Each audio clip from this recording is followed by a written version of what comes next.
Assalamualaikum warahmatullahi wabarakatuh. Saya Lian Novita dari kelas 4A jurusan Tadris Bahasa Inggris Universitas Islam Negeri Sultan Taha Saifuddin Jambi. Di sini saya akan menjelaskan tentang hakikat manusia dan pendidikan pada mata kuliah Filsafat Pendidikan. Tugas ini bertujuan untuk menyelesaikan ujian tengah semester saya. Di sini saya akan membahas 4 poin dari hakikat manusia dan pendidikan. Poin pertama yaitu hubungan manusia dan pendidikan. Poin kedua, implikasi terhadap pendidikan. Poin ketiga, hakikat manusia. Dan poin terakhir yaitu hakikat pendidikan. Masuk ke poin pertama tentang hubungan manusia dan pendidikan. Manusia sebagai makhluk yang diberikan kelebihan oleh Allah Subhanahu wa taala dengan suatu bentuk bekal pada diri manusia yang tidak dimiliki makhluk Allah Subhanahu wa taala yang lain dalam kehidupannya. Hubungan manusia dan pendidikan sangat erat karena mempunyai ikatan yang tidak bisa dipisahkan antara satu dan lainnya, dan setiap manusia pun membutuhkan pendidikan.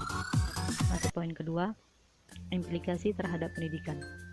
Alat-alat potensial dan berbagai potensi dasar atau fitrah manusia tersebut harus ditumbuh kembangkan secara optimal dan terpadu melalui proses pendidikan sepanjang hayatnya.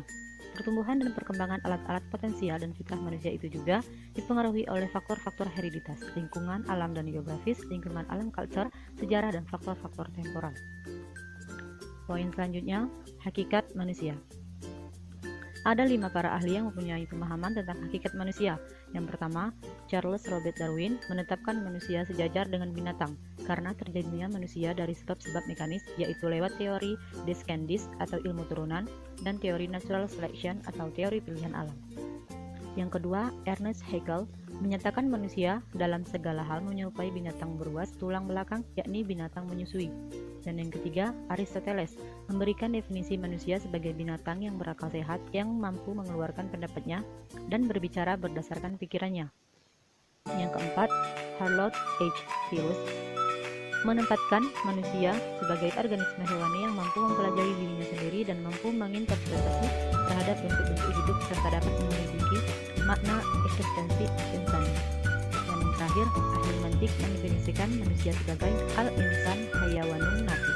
Manusia adalah hewan yang bersehat.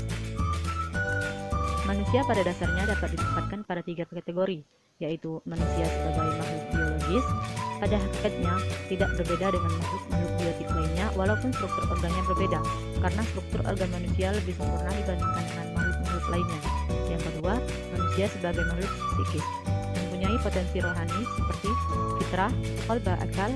Potensi tersebut menjadikan manusia sebagai makhluk yang tertinggi martabatnya. Dan yang terakhir, manusia sebagai makhluk sosial, mempunyai tugas dan tanggung jawab sosial terhadap alam semesta. Selanjutnya, hakikat pendidikan.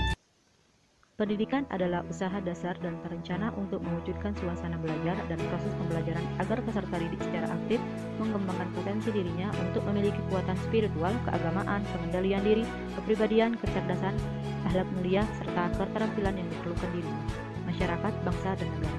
Hakikat pendidikan adalah suatu proses menumbuh kembangkan eksistensi peserta didik yang masyarakat budaya dalam tata kehidupan yang berdimensi lokal, nasional, dan global. Ada 3 asumsi pokok, yaitu pendidikan adalah aktual, artinya pendidikan bermula dari kondisi-kondisi aktual dari individu yang belajar dan lingkungannya belajar. Yang kedua, pendidikan adalah formatif, artinya pendidikan tertuju pada mencapai hal-hal yang baik atau norma-norma yang baik. Dan yang ketiga, pendidikan adalah suatu proses pencapaian tujuan, artinya berupa rangkaian kegiatan yang bermula dari kondisi-kondisi aktual dari individu yang belajar, tertuju pada pencapaian individu yang diharapkan. Terima kasih yang sudah mendengarkan video ini. Semoga bermanfaat untuk kita semua. Mohon maaf jika ada kesalahan. Don't forget to like, comment, subscribe, and share ke semua teman kalian. See ya. Assalamualaikum warahmatullahi wabarakatuh.